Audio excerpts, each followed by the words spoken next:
لہٰذا کسی کو خبر کرنے کی ضرورت نہیں۔ اوہ ٹھیک ہے، یہ بتائیے کافی تو پسند کریں گے ہی اس موسم میں ذرا چینج کر کے اور آپ کے لیے کافی لے کر آتی ہوں۔ وہ چلی گئی۔ وہ کیا گئی، گھر کا سناٹا اور گہرا ہو گیا۔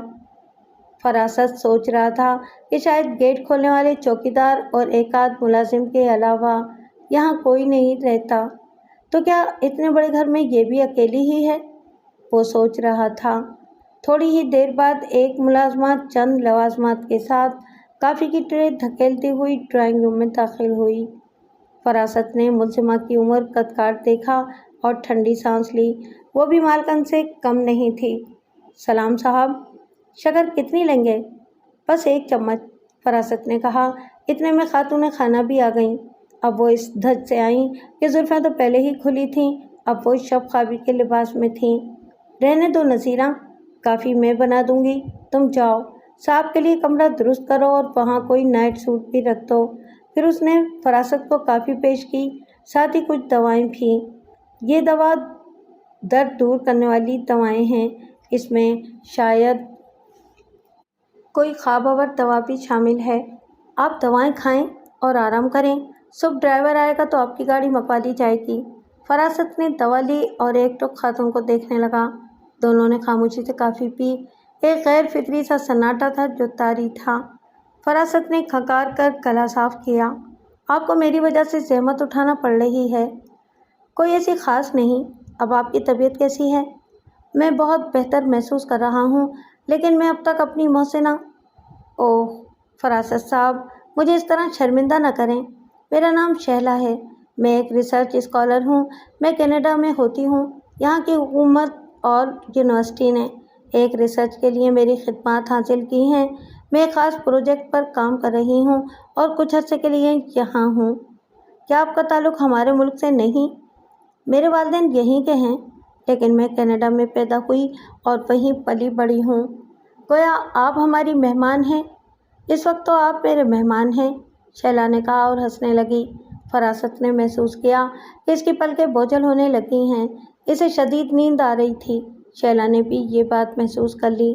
میرا خیال ہے کہ آپ کو آرام کی ضرورت ہے، نذیرہ، اس نے ملازمہ کو آواز دی۔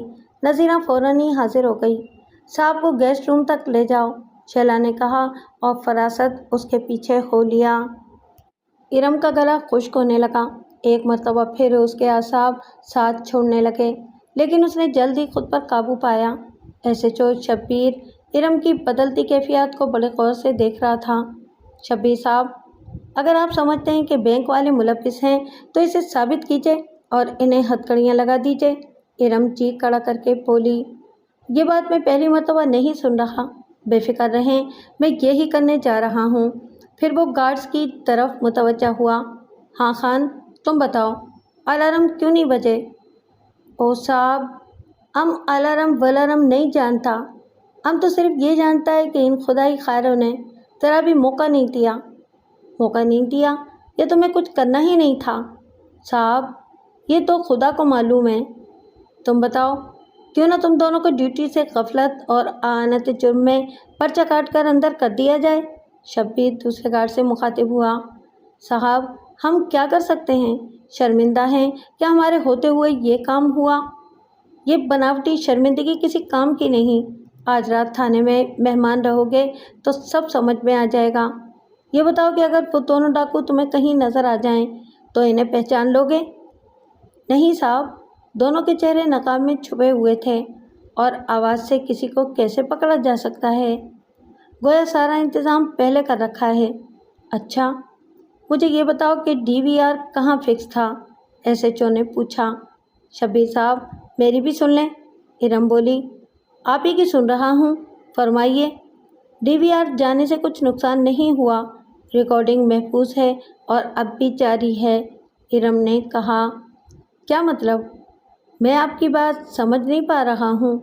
آپ کہنا کیا چاہتی ہیں؟ ڈاکو سی سی ٹی وی کی فوٹیج ریکارڈ کرنے والی ڈی وی آر نہیں لے گئے؟ یقیناً وہ لے گئے ہیں، لیکن ریکارڈنگ جاری ہے۔ ہمارے بینک میں سی سی ٹی وی کی فوٹیج ریکارڈ کرنے کا دوہرا نظام ہے۔ ایک تو ڈی وی آر یہ سامنے ہے، دوسرا ذریعہ کمپیوٹر مشین ہے